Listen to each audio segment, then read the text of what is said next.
All right, now to discover how we find an inverse, what you do is you switch the x's and y's.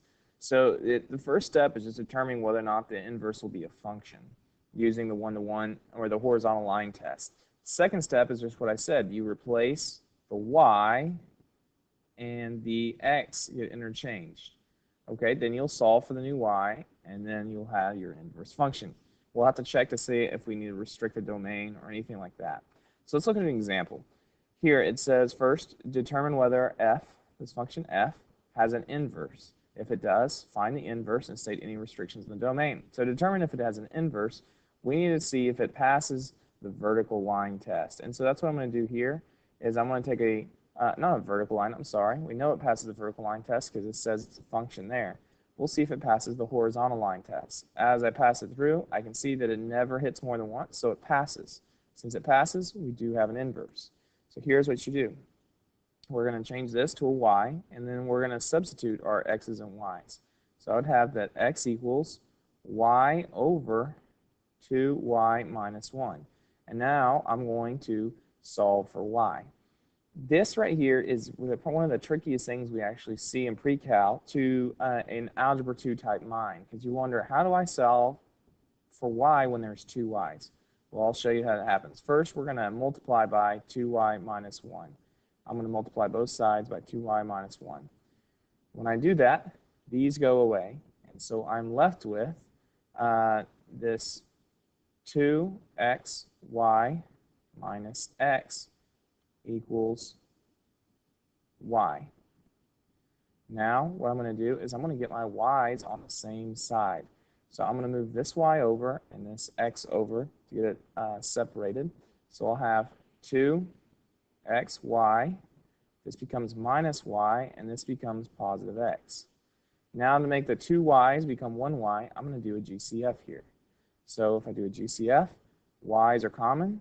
So the y's come out, and I'm left with 2x minus 1 equals x. Now to get y all alone, my final step is I'm going to divide both sides by 2x minus 1, and over here 2x minus 1.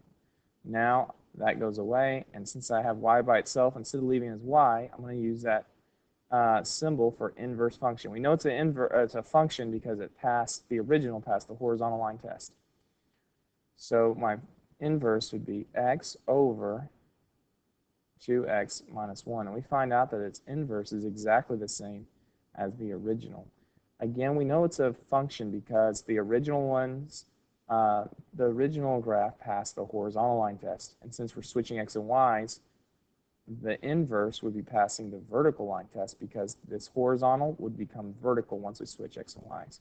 So here's another picture here, and you'll see the inverse is exactly the same. So any restrictions on the domain? Yes. X cannot equal this value right in here. If we want to determine what that value is, remember from earlier, we look for what would blow up the equation. This down here, 2x minus 1 could not equal 0, or else we have a problem.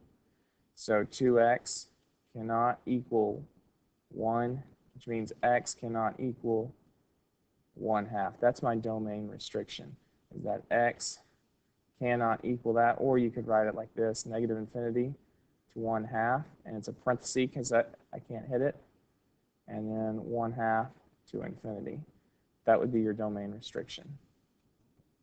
One thing interesting about this function, the inverse here, its domain is the original range. I know that these graphs turned out to be exactly the same, but even if they weren't exactly the same, this one's range becomes this one's domain, and this one's domain becomes this graph's range because they switch x and y. Remember, domain means x, range means y, so they just flip-flop. So this would be my answer here. Let's look at example 2. So here's this function. We want to see if it passes the horizontal line test to see if we can even solve for an inverse function. So I take out a horizontal line, and I discover that it does, in fact, pass the horizontal line test. Since I know it passes, we can continue on.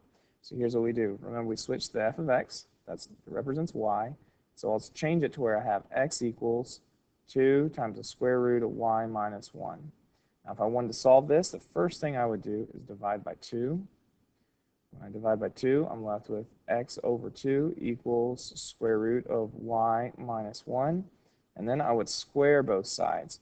So when I square both sides, this will go away. And then I'll square this side as well.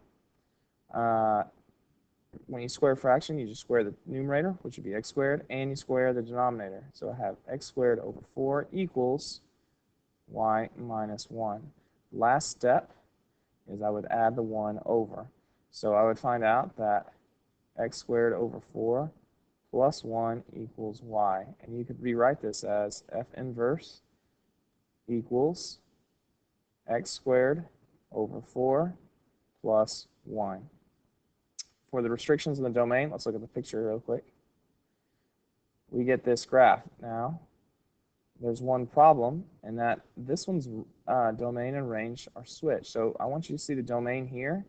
The domain on this one went from 1 to infinity, and the range was 0 to infinity. Now, as we look at this picture, the domain looks like it's all reals. We're not going to say the domain's all reals. This one, we would need to restrict the domain.